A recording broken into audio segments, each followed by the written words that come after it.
Poleni sana.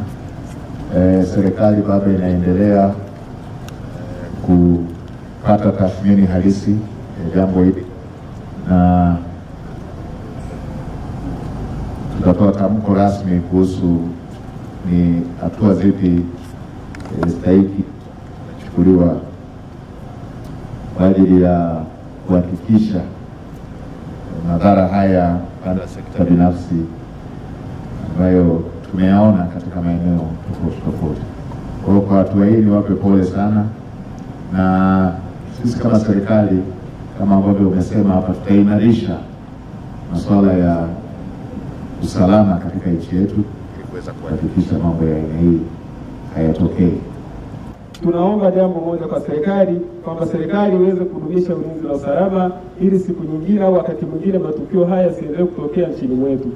Maandamano yaliyotokea, watu hawajui maana ya kuandamana.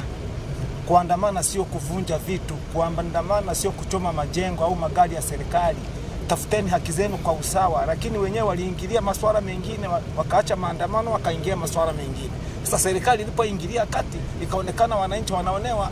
Kitu ambacho kifanyike ni serikali yenyewe ikae chini, iwaambie wananchi kwamba mambo ya uchaguzi yameisha, tujipange tuendelee na mambo mengine, kwa sababu kuna vitu vingine serikali haiwezi kulipa mtu binafsi eti kisa ameuawa kwenye maandamano wakati yeye ndiye alitaka mwenyewe. Sawa, kuna watu wamekufa kwa bahati mbaya, lakini sasa na yenyewe iangalie tufanyeje.